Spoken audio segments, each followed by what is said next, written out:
What if Doctor Who wasn't axed in 1989?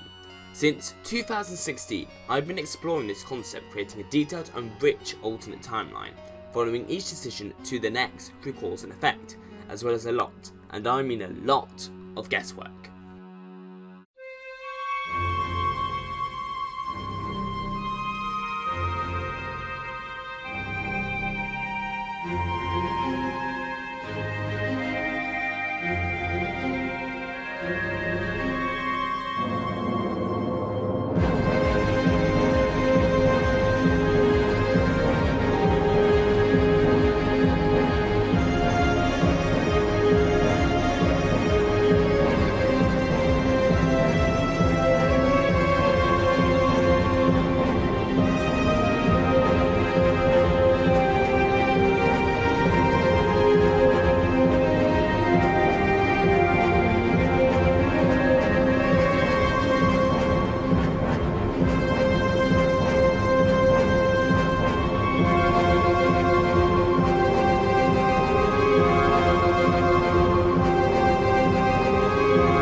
Doctor Who Season 49 would have aired between the 20th of September 2014 and the 14th of March 2015, consisting of 16 60-minute episodes, split into 2 runs of 8 episodes. The first running from the 20th of September 2014 until the 8th of November 2014, and the second running from the 24th of January 2015 until the 14th of March 2015. The 2 runs would have been dubbed Season 49 Part 1 and Season 49 Part 2. Altogether, the season would have a runtime of 960 minutes, which is 60 minutes more than that of Season 48, with its 10 times 90 minute format. In this video, I'll just be covering Season 49 Part 1, and the next video I'll be covering Season 49 Part 2. So, Season 49 would kick off the so-called Doctor Who Chapter 4. For more information explaining this, please click the link in the description. And as such, it has an almost entirely new team front and behind the camera. The new Doctor, Samantha Bond, the 14th Doctor, was introduced in the series finale of Panopticon, with her first full story, Doctor Who Genesis, being released the previous November, 10 months before Season 49 began airing. As the Doctor was left without a companion at the end of Genesis, a new one would be introduced in the first episode of Season 49, Montserrat Lombard as Erin Stevenson, a rebellious 19-year-old girl from 1977. This would give the show its first all-female TARDIS team, at least for this half of the season.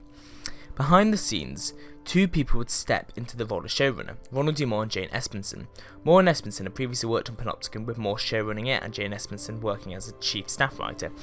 However, their role in Doctor Who would be equal, with both of them acting as showrunner with the same responsibilities. However, fans would see Moore as the one in charge, whether or not this was actually true, and dubbed this era of the show the Moore era.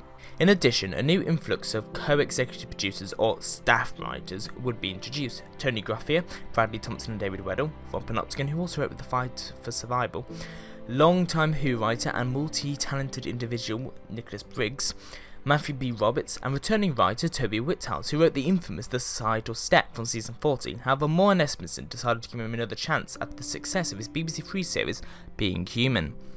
The executive producers for this season would be Ronald D. Moore, Jane Espenson, incoming exec Ken McQuarrie, replacing Faith Penhale, and Iris Stephen Bear, who would have announced this season as his last after working on every season since Season 41. He stayed on for the season at Moore's request to tie things over smoothly between Chapter 3 and Chapter 4. 3 producers would work on this series, with Brian Minchin overseeing episodes 1, 2, 4, 7 and 10, Nikki Wilson overseeing episodes 3, 5, 6, 8, 9, 15 and 16, and Derek Ritchie overseeing episodes 11, 12, 13 and 14. Production for this season would move from Wales to Scotland, being produced by BBC Scotland now. Moore's reasoning was that the stories he wanted to tell, he wanted the plethora of locations Scotland could offer, and while Wales did offer locations of a similar degree, most had been exhausted by 2014 due to Doctor Who using them before. However, despite mainly production being in Scotland, other locations for the season would include London, France, Germany and the US, filming with the CBS crew. This season would also feature a brand new title sequence. Note: in our real universe, Ronald D. Moore and Ivy Stephen Bear ran a show called Outlander, which started in 2014, which featured titles similar to these. Since this show could not have existed in this universe due to Moore and Bear being quite busy with Who, my best guess for what a Moore Who title sequence might have looked like in 2014 is something along the same lines as you see here. The Doctor Who title sequence featured an array of clips from across the season, with credits running over the top, and for the first time in the Doctor Who title sequence, the wider above-the-line production team would be credited. Due to standard BBC rules, everyone but the cast who were credited in the opening titles should not be credited in the closing titles. In addition, the top 3 billed guest stars from each episode would be given a short credit in the opening titles after the principal cast. The title sequence has a keen pace to it, set over the top of Bear McCreary's brand new arrangement of the Doctor Who theme tune, which takes a bold new take on the iconic theme, giving us a fresh interpretation, including removal of the iconic sting and replacing it with a drum roll, like so. McCreary will be the show's new composer as well, scoring all 16 episodes of the season. Finally, this season would introduce a brand new logo for the show, replacing the old one used in the movie in 2003 until Doctor Who Genesis 2013. The new logo would be a lot thinner and more streamlined than the old one. The primary brand logo would look like this, the on-screen logo would look like this, and the general logo would look like this. So, without further ado, let's dive into the 49th season of Doctor Who.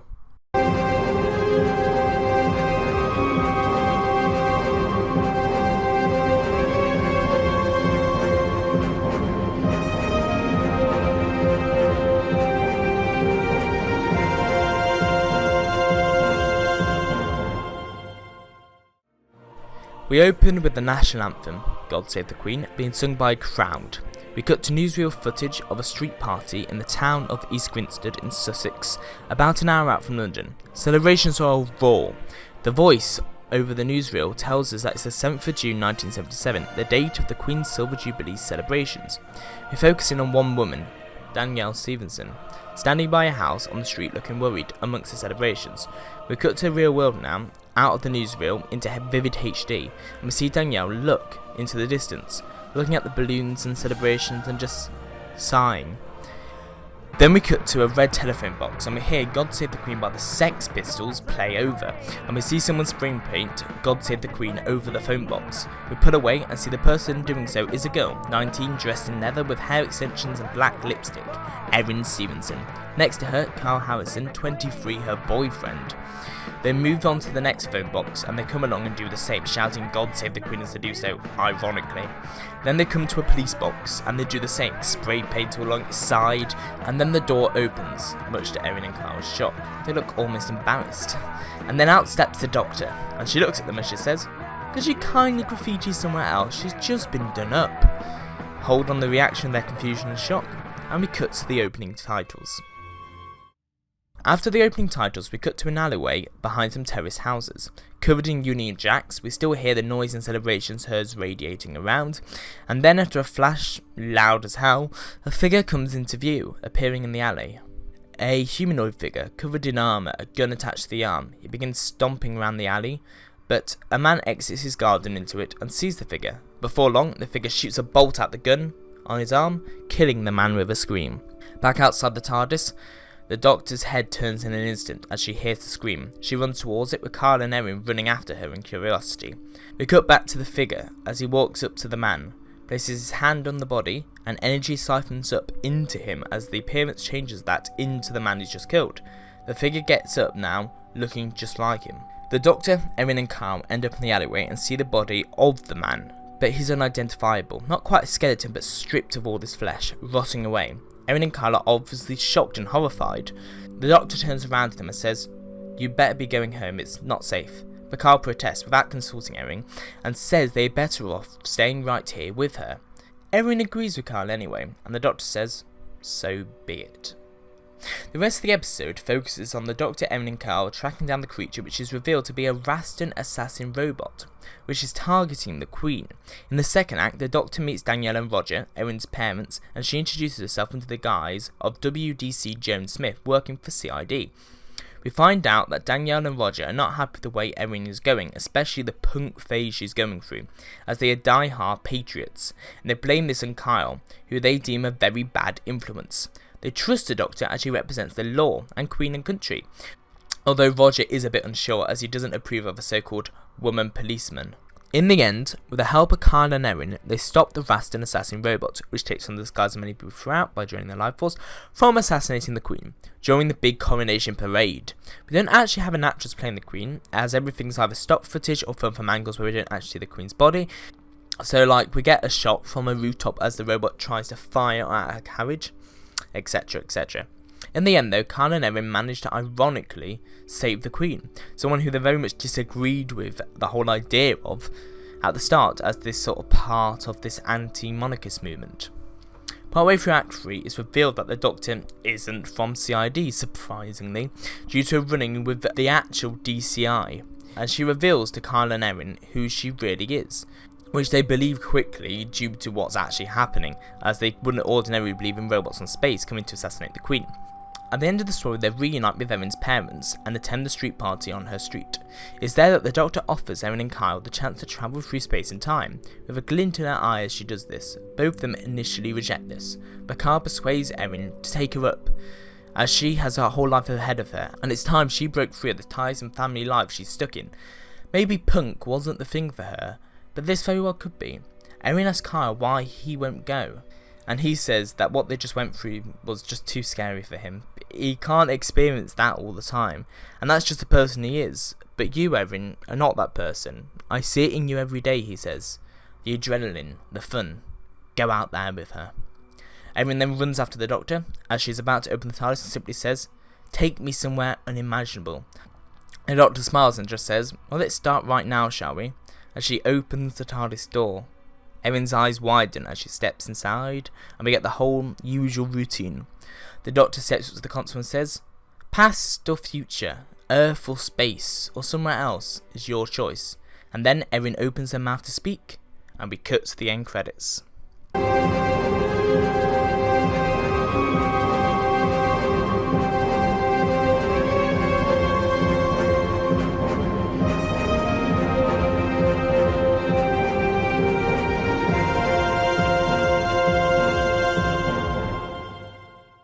The episode begins in the Scottish docks, foggy and misty. A ship arrives. After a moment, Mary, the Queen of Scotland, steps out, and to her surprise, there's not one person in the docks there to meet her. Then the cannons on the ship fire, and people start to gather around the docks. Startled by the noise, a man shouts out, "Mary Stuart, the Queen of this noble country, has returned!" The crowd then rejoice, applauding and cheering, as we go into the opening titles. We then cut inside the TARDIS, and Erin simply says, "A party," to which the Doctor looks naturally confused, and she replies with, "Any old party? There's plenty to choose from. We could go to the disco halls of Forest Beta, or the residence of King Edward XVI. Erin then just asks the Doctor to take her somewhere fun, although she says she'd probably prefer the past. The Doctor remarks that quite a few years back, herself and Sandra received an invite to the wedding of Bastian Pagets in 16th century Scotland. She remarks that she never actually ended up going. The Doctor then tells Erin to go and change into something a little more regal. We then cut to the TARDIS arriving in Edinburgh 1567, and both the Doctor and Erin get out, dressed in 16th century clothes, looking their absolute best. We get the usual thing with Erin, as she's just taken her first trip in the TARDIS. She remarks how brilliant it all is, and how real it feels being in the 16th century, and we get a bit of them just exploring the past and having fun. The episode then sees a series of events play out, as the Doctor and Erin attend the wedding, and also meet the Queen, who is late after attending the needs of her ill husband, Lord Darnley. It's here that we get a series of flashbacks which show us the rocky relationship between Mary and Darnley, including how he murdered someone who Mary was rumoured to have an affair with. They also find out through rumour and gossip at the party that Mary is actually rumoured to be having an affair with the Earl of Bothwell. However, not long into the night, Mary decides to leave prematurely. Only a few minutes later, an explosion is heard outside. The crowd, including the Doctor and Erin, rush outside and they find Lord Darnley dead. The Doctor runs over to the body, claiming that she is a healer, and she tells everyone that he didn't die in the explosion, but by the looks of it, asphyxiation. At that moment, a man, Dr. Garris, laughs and says, "The woman is clearly mistaken. Of course Darnley died in the explosion," before kneeling down to actually study Darnley, where bewilderedly makes the same prognosis as the Doctor. It's at this point the Doctor decides to leave, saying they are touching on a major historical event and they must not interfere, and the Doctor and Erin head back to the TARDIS. But in the TARDIS, Erin asks what actually happened to Darnley, to which the Doctor replies, well, nobody knows. Some people suspected the Earl of Bothwell and even Mary herself, but it was never solved. And Erin then just says, could we? And the Doctor replies, absolutely not. No, no, no, no, no. And then we smash cut to the TARDIS arriving back where it was, with a caption reading 2 months later. And the Doctor and Erin step out the TARDIS and the Doctor says, that's it, we're only here to try and crack this mystery, no interfering. They find out a trial is being held for Bothwell, as he's the main suspect, but also that he and Mary are due to get married. And to complicate things further, Mary put Bothwell in charge of the murder investigation. In the end, the Doctor and Erin, with the help of Bastian, the person whose wedding it was in the first place, find a secret base where they find the perpetrators. They discover that it wasn't just a murder, but a large conspiracy involving all the people accused of his murder earlier, those being the Earl of Moray, the Earl of Morton, William Maitland, Archibald Douglas, Lord Bothwell, and Mary herself. The Doctor, Erin, and Bastian, spying on them from afar, hear them reveal everything. They hear that although Darnley's death had been planned, most of the conspirators simply helped out, including getting the gunpowder for the explosion. Bothwell admits it was he who killed Darnley by smothering him, and we also find out that in fact Douglas was the one who disposed of the body.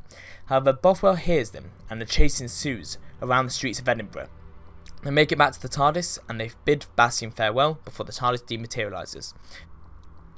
Bothwell catches up to Bastian, but Mary intervenes, scolding Bothwell as he says she's pleased to see Bastian, not believing Bothwell in his assertions that Bastian was in fact spying on them.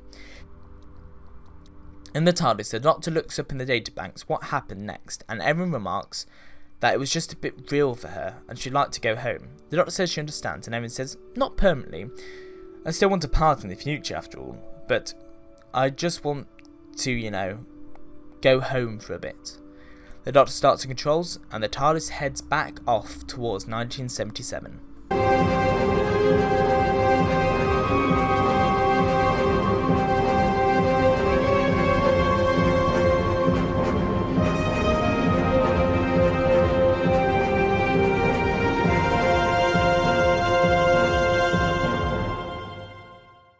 On Erin's street back home, it's overcast. Brown leaves have fallen to the ground. Summer is no more, it's autumn. A long time since Erin has been home. The TARDIS materialises and outstep Erin and the Doctor. They walk to Erin's front door and knock on it. The door swings open to see Danielle standing there, dressed in a very posh dress, looking rather shocked. She exclaims, Erin? Erin smiles and says how good it is to see her.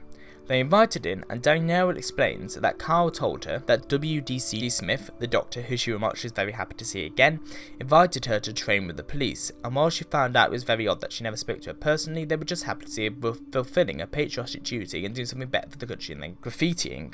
Roger enters at that moment and greets him with glee, and he tells the Doctor that she has obviously made a very profound effect on her, noting her changed appearance, which is still a carry over from the last story. The Doctor asks why they are dressed up, and Roger tells them proudly that they are going for a really posh computer conference that Uncle Reg invited them to. Much to Roger's displeasure, however, Danielle invites the Doctor and Erin along, since she wants to spend some time with her daughter, and she says that she's sure Uncle Reg wouldn't mind. Erin asks if Carl can go, to which Roger laughs, and Danielle tells her that he was arrested for vandalism a couple of weeks ago and is now on community service. We cut to later, and the Doctor, Erin, Danielle and Roger get out of the car, which Roger has been driving, and they arrive at a fancy conference centre with cutting-edge facilities feeling much more 1980s than 1977. They enter and it's all very posh, everyone in black tie and dresses, waiters, violin quartet, the lot. After a few minutes, a man, Dr. Carter, walks onto the stage. A thunderous applause. He gives a speech about technology and fast-changing landscape, and then he says, I want to introduce something to you, something which will change the world. He then takes out a small, familiar black object from his pocket, holds it up and says, May I introduce to you, the iPhone. On the Doctor, what? And we cut to the opening titles. The rest of the story plays out pretty much how you expect. The Doctor obviously knows Dr. Carter hasn't invented the iPhone, but no one believes her. Even Erin thinks that the Doctor might be overreacting a bit. The episode is for the most part all set at that night at the conference, and we get a lot of interesting scenes with Danielle and Roger, and they get to know the Doctor more, still believing her to work for CID, a reason why they trust her so much and aren't confused as to her being the one to take authority and save the day. All the while, her and Erin save the day. The day needing saving because it turns out Carter is in league with a race of aliens called the Jatara, who travelled from the future and brought the designs of the iPhone along with the relevant technology to make it to Dr. Carter. Their intention is to use them to control the minds of the population of Earth, acting also as social commentary by the writers on mobile phone addiction of the modern world. With the aid of Penelope Carter, Dr. Carter's wife, as she is revealed to have been under the influence of mind control, and the Doctor reverses this, they stop the Chitaria and set the timeline back on track, with the iPhone disappearing for the next 30 years, as it should be. Although this episode gives a slight negative view of the iPhone, Apple did give their permission for the iPhone to be used in this episode. Although after its broadcast they did raise some complaints about the representation of their product in the show. As given with the BBC Charter, this wasn't a matter of product placement, but simply copyright, allowing the iPhone and its likeness to be used in this episode, and a message in the closing titles did say other mobile phones are available.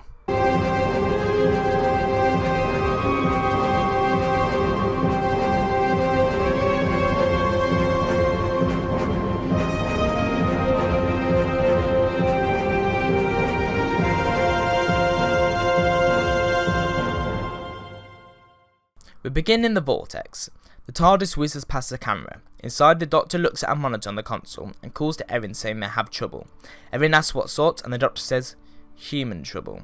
We smash cut to Caitlin Ryan, the Director General of UNIT. It's 2014 and she's in the back of an SUV car, drinking a cup of tea. Before long, a voice comes through on a walkie-talkie, the muffled voice of Colonel Lafayette. Tomahawk 1, are you receiving? Over. And Lafayette goes on to explain that there has been a situation back in the capital. A massive portal has appeared to have opened in the sky.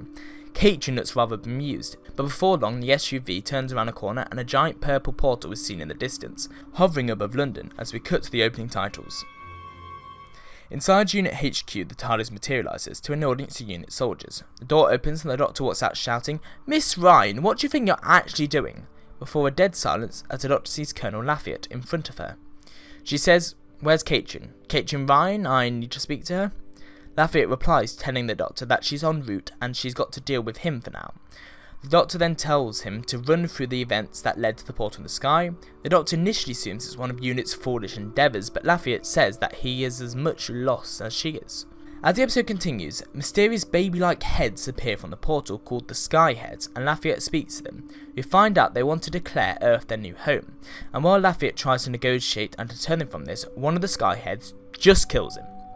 The Doctor quickly swoops in and begins talking to them, basically making it up on the spot, and agreeing to letting the Sky Heads onto Earth as long as they don't harm the population, and they help the humans with mutually beneficial tasks in the future. When Caitlin gets back, they begin trying to work out how to go ahead of integrating the Skyheads into the Earth's population, but before long more portals open up and different strange creatures begin emerging. The narrative then splits into two, the Doctor and Caitlin facing monsters called the Mind Leechers, and Erin and the unit's Sergeant Wilson split up and facing monsters called the Lava Spiders. However, after this attack they are saved by the Skyheads, killing both monsters and many more in other portals. While these portals now begin to close, cubes appear in the sky. Caitlin and Erin deal with them, while the Doctor and Wilson talk to the Skyheads as other creatures are sealed in the closing portals. Caitlin offers a missile strike at one of them from this, and they work out that they explode, not because of the missiles but because of the heat, and the Skyheads proceed, with UNIT's help, to blow low bursts of heat at them. Wilson then tries calling Dr. Ball, the head of the bomb department at UNIT, but he doesn't respond. Not before long, the Doctor and Caitlin find Dr. Ball's dead body in the warehouse where the time machine is being stored. The body of that is a different actor, not Colin Baker, as the Matrix solution has worn off, but we don't actually see his face. However, they find an alien lurking in the warehouse called Aranzel, the leader of the Tolians, who as it turns out has been using UNIT's equipment to not just bring these creatures from different planets, but different times as well. He also has a mad fascination with natural selection, has been experimenting with using it to eradicate life. We find out that non-sentient creatures kind of leak through the portals, and the Skyheads just use them to their advantage after their planet was destroyed, which was revealed also unbeknownst to them as a result of one of Aranzel's experiments. He is defeated as Caitlin opens up the roof to reveal the Skyhead above, and she tells them what Aranzel was responsible for, and they, using the same power earlier with Lafayette, kill Aranzel. Meanwhile, the Doctor and Erin manage to close the portals permanently in a techno-babbly kind of way. Caitlin and the Doctor then cut to deal with the Skyheads to use a combination of UNIT's time travel technology and the power of the TARDIS to send them off to a new planet, capable of supporting life that itself is deserted other than having a population on. However, a spaceship descends on UNIT's HQ after all of this, and it's the Tolians, Aranzel's people. They demand the extradition of Aranzel as he's a war criminal. The Doctor explains that he's just been killed, and the Tolians arrest the Doctor and Erin for perverting the course of justice, as we smash into the end credits on that cliffhanger. As well as being a fun alien invasion story with Unit, the story also focuses on Erin as she arrives in 2014 at the future for the first time, and there are plenty of humorous moments where she reacts to modern technology and other assets of the future.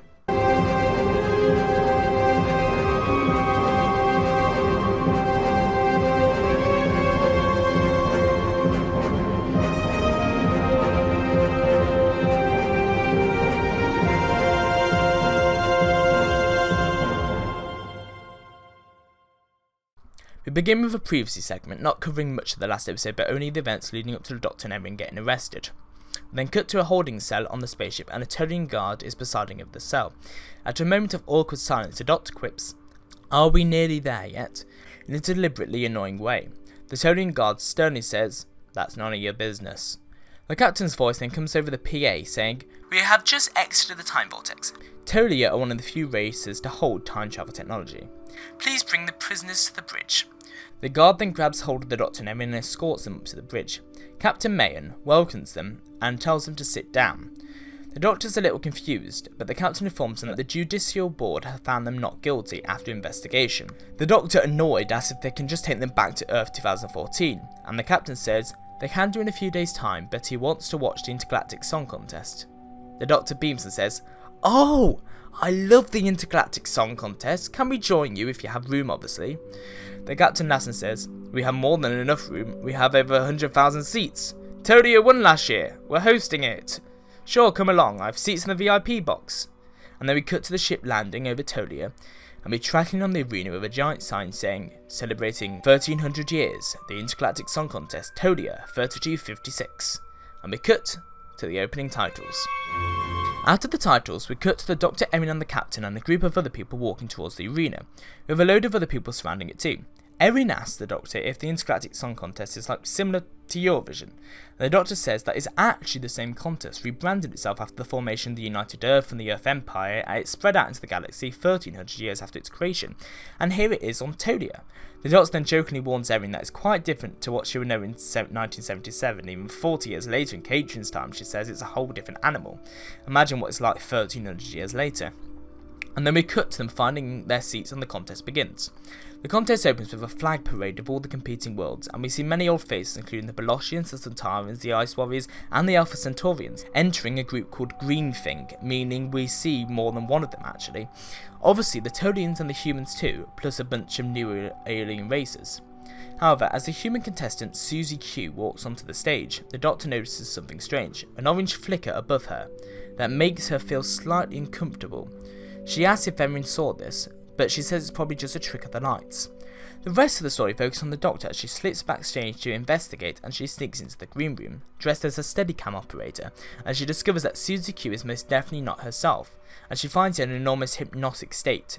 Also in the scene, the Doctor is made to actually become a real Steadicam operator to film a link, in a quite humorous manner. She isn't very good, and one of the floor assistants tells her that she's on thin ice, Missy. It turns out that Susie Q's song, The Food of Love, which is actually a pretty generic Slager type song, contains a secret code which will unlock a fissure in the fabric of reality to bring a swarm or something through. The Doctor ponders this with Erin when she gets back in her seat, while the Centauran performance is on, and she says all of this seems very familiar. It turns out that in fact it's the Carrynites, introduced in season 47's The Shakespeare Code, and they've used Susie Q to perform a song with lyrics that would unlock their people from the darkness, as they tried before with Shakespeare. The Doctor and Erin realise that at all costs they must stop Susie Q from performing as they race back to the green room. The floor assistant from before is standing in the corridor with some security guards and points towards the Doctor, and they promptly arrest her and Erin. In one of the back rooms they are held guard and they see the contest being broadcast on a screen in the room, and it's Earth's time to perform. The Doctor and Erin are trying to escape as the performance starts, and they manage to do so. They race back towards the stage, and from backstage they see the Carrynites beginning to form in the top of the arena.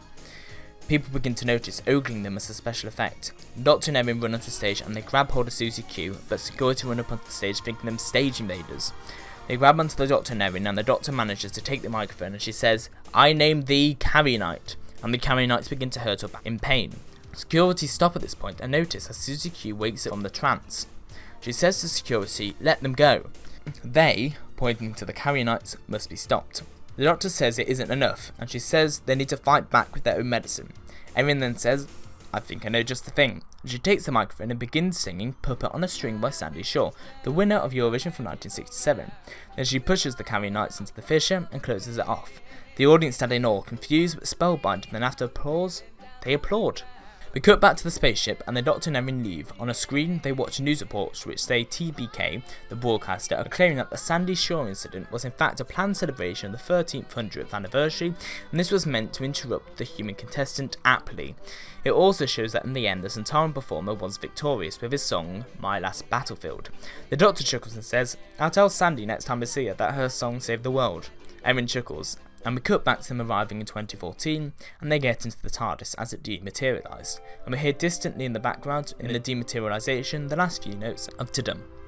This story would obviously be a fun, light-hearted story to break up the season, and it would have been made with the permission of the EBU. Note: unlike the audio story in our universe, Bang Bang a Boom, which is itself also based on the Eurovision Song Contest, this would be less of a spoof, more just a cheesy love letter, not to the competition, but also to music general and the power that it holds, in the same way that Shakespeare codes a love letter to Shakespeare. The audience reaction was varied, with some seeing it too silly for Doctor Who, while others loved it. Not just for being a futuristic version of Eurovision, but also because of the sheer amount of fan service of Doctor Who, with so many returning creatures and the prospect of the Centaurans singing and winning, which is inherently funny.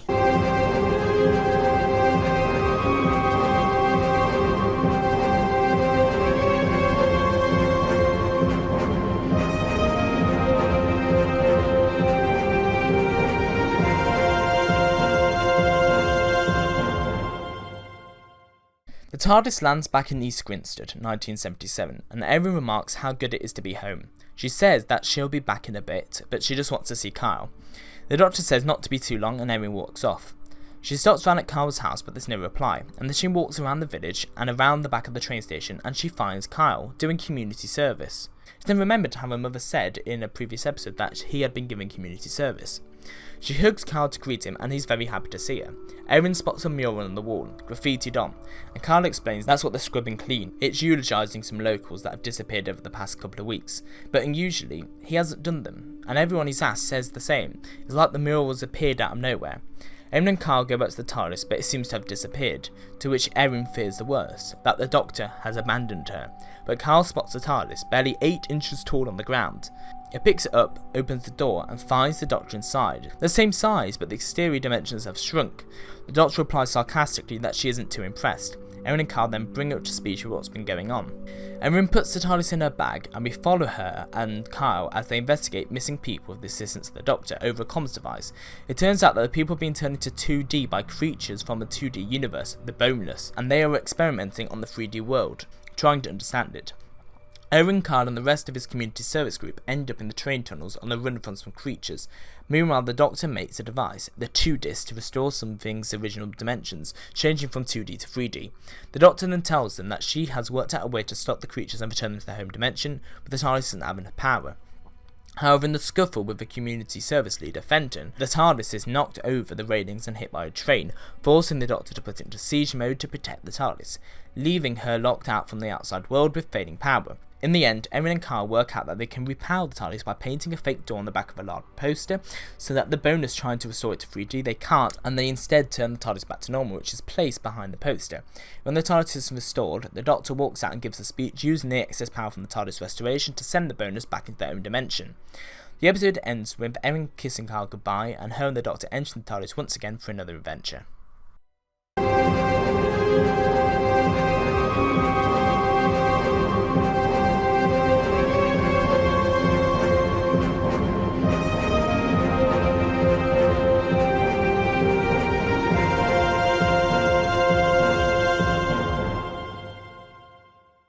We open in Berlin, 1937, and we see a raid on a Jewish shop by the Nazis. They round up and arrest the occupants and throw them into the back of a van. Stepping into the street, we see a man, Obergruppenführer Sennheiser, as we cut to the opening titles. After the titles, we see the TARDIS land in the very same street. It's the next morning. The Doctor and Erin walk to see the shops with smashed windows and all derelict. They realise where they are, as they see the swastikas outside people's homes, and they continue walking down the street. However, we see someone around the corner looking at them. After a few minutes, a group of brown shirts walk up to them and arrest them. The Doctor and Erin protest, but they aren't given a reason to their arrest. We then cut to 2 separate interrogation rooms as the Ubergruppenführer Sennheiser interrogates both of them, intercut between the 2 interrogations, and he accuses them of being freaks, and Erin being one of the degenerate youth, noting her clothing and hairstyle. He remarks that it's even nothing like he's actually seen before, it's mad. As the story progresses, the 2 are split up. Erin is taken for re-education as she finds herself, over the course of some weeks, put with an ideal Nazi family, Sophia and Karl, along with their son Hamish. The Doctor, meanwhile, is subject to a stay in the Sennheiser facility, where they have often one-on-one interrogations, reminiscent of the Cordell Gorger scenes in Doctor Series 6. As this develops, Sennheiser gets hold of the TARDIS and he wants to use it to literally rewrite history for the Führer. You know, standard stuff. Meanwhile, Erin and her family take a trip to America aboard the new Hindenburg airship, to which Erin is very resistant as she knows from her own knowledge from 1977 the ill fate of the Hindenburg. The story becomes a rescue mission from the Doctor's point of view, as she first escapes Sennheiser and then she tries to find Erin. Learning that she's on the Hindenburg, the Doctor manages to land the TARDIS on it, which is tricky not just because it's a moving object, but also because Sennheiser had messed about with the controls. But the Doctor eventually arrives later than she expected, literally 20 minutes before the infamous crash.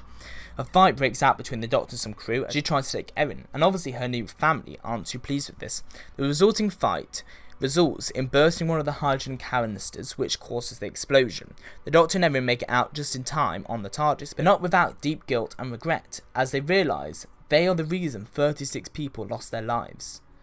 We have some time to reflect on this, as the Doctor and Erin land back in 1977 and they go and visit a memorial in New Jersey, which is where it crashed, and they encounter an old Sophia and Karl, who they find out are 2 of the 62 survivors. They manage to make it out of the windows during the crash. Obviously they're both deeply affected by this, and we are reminiscing on sort of this sadness.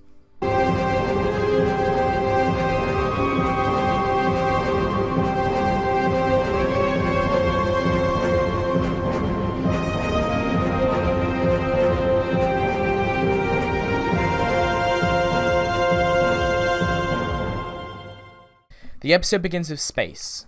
A spaceship comes into view. On the outer hull we see 2 workers, Hogan Cox and Ellie Hollander. They're having a conversation, but the comm system is faulty. Ellie examines her air tank to discover that she's running low on oxygen and is required to purchase more. From behind, 2 figures start walking towards her, also wearing suits but without their helmets. The humans wearing suits are obviously dead. Ellie turns around to see them advancing on her and she screams, but Hogan can't hear anything. Just as she finishes her repairs, Hogan turns to look behind him and he sees 2 figures along, with a now dead, helmetless Ellie advancing on him, and he screams as we cut to the opening titles. The TARDIS materialises in a corridor on the spaceship and the Doctor and Erin step out. The Doctor expands the TARDIS air shell so they can explore, as there isn't any oxygen on the ship. As the 2 of them continue down the corridor, they discover a man in a suit in the middle of the repair bay.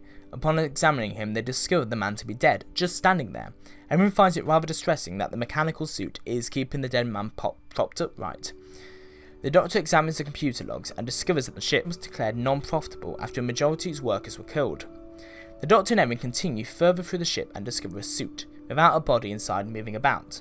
Suddenly a computer voice states there has never been any oxygen in the ship, and the unauthorised oxygen from the TARDIS has been detected and will be expelled. The Doctor and Erin with haste rush back to the TARDIS as the section begins decompressing and the expanded air shell from it, but before they can get to it, the blast door in front of the corridor it's in snaps shut. The Doctor and Erin are stuck, with oxygen draining and fast. A comms unit engages on a nearby console and the voice on the other end introduces herself as Captain Amanda Theodore of the Starship Forge. However, the empty suits start advancing towards the 2 of them. The Doctor works out that the oxygen is contained in the suits and she and Erin quickly scamper into the 2 held in the repair bay in desperation. While escaping from the smart suits chasing them, the Doctor and Erin stumble upon Captain Theodore, Hogan and several of the members of the surviving crew. The crew tell the Doctor that the suits are property of the company, which has turned access to oxygen into a profit, and all the suits have received instructions to deactivate their organic components.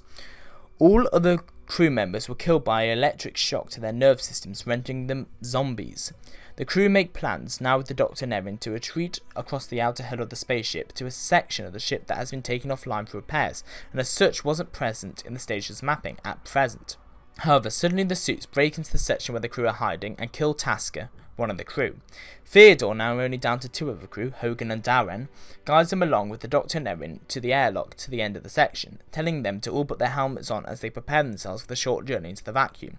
During the process of decompression, the suit Erin took from the repair bay begins to malfunction, deactivating a helmet of its own accord. The Doctor attempts to release Erin's helmet from the suit's grip, but to no avail. She warns Erin that she's about to expose the vacuum and to breathe normally. We get a tense scene shot in high frame rate and then presented in slow motion of the team with Erin exposed to the vacuum making their way across the hull. Erin's eyes begin to boil over and her skin starts to freeze, and then they make it inside. Erin has lost consciousness. The Doctor is worried and she starts getting quite tetchy as she lays Erin down to rest. Captain Theodore tells Hogan and Darren to look around the section to make sure it's secure. Erin awakens with the Doctor crouched over her. The Doctor explains that her exposure to the vacuum has caused some nasty side effects, and then Erin begins to scream, almost with terror. She says, "Doctor, I can't see anything.